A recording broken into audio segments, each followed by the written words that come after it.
chicken and chorizo pasta. Let's make it. This is the ingredients. First up, get your pan on the hob, and then we're looking to put some olive oil in there, bit of a drizzle, and once that's heated up, get your chicken whacked in there and get that sizzling off. Then give that a little mix. Next up, weigh out your pasta, and we're looking for about 250 grams of pasta here. Look at that, on the dot. Add some water in there and season well with some salt. Next up, we want to get the hob on once again and heat the pasta. At this point, your chicken should be cooking along nicely, and now we need to add some seasoning. So what I'm adding here is some paprika, a generous portion of paprika, first of all.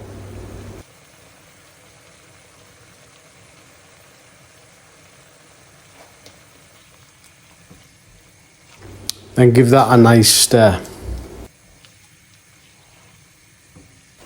Next up, we've got about 90 grams of chorizo, and I've chopped up some onion. Get that whacked in the pan and let that sizzle off along with the chicken for a little while.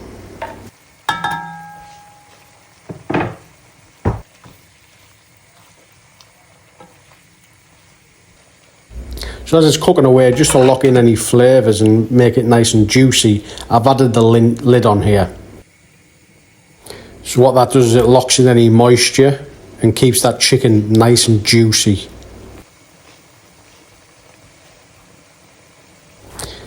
Next up, I'm adding some tomato puree. As you can see, just a random squirt. Don't have to weigh this out really.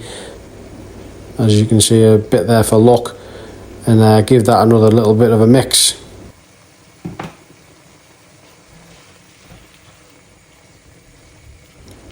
Next up, we're looking at the single cream. So we want the full pot in here, because this is serving 5, by the way, guys, just so you know. We're on a health and fitness journey, as you know, and this is for meal prepping, so you get 5 portions out of this bad boy. So yes, the full tub of cream goes in.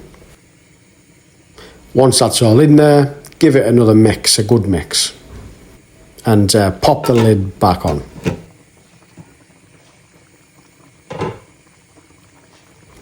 Next up, we're adding some tomatoes. Now, I didn't want the full tin in here.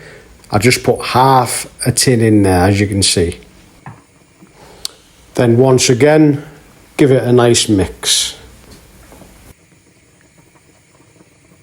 So after about 5 minutes, you'll be ready to now add a little bit of water in there. So just a bit of water from the pasta gives it a bit more flavour, and it makes it a bit more juicy.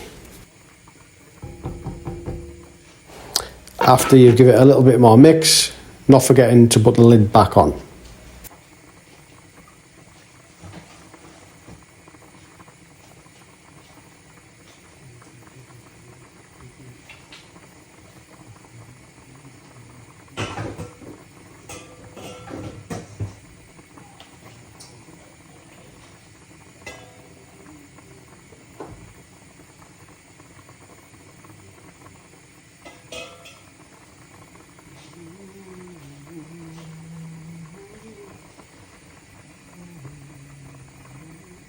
At this stage, you can see the pasta's ready, so we're going to get draining that off, and then that goes back in the pan as soon as you've drained it off, and then we add it to the dish quite simply.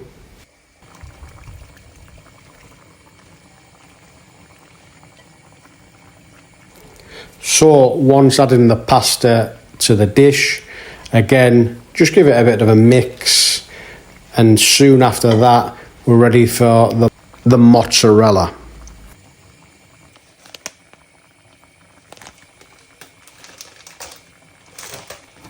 So don't quote me on this, but I think it's about 100 grams of mozzarella for this, or 90 grams, if I remember rightly. But as you can see, I just eyeballed it on this occasion. At this point, there's just one last thing to do really. Give it a nice stir and then get it dished up into your Tupperware containers.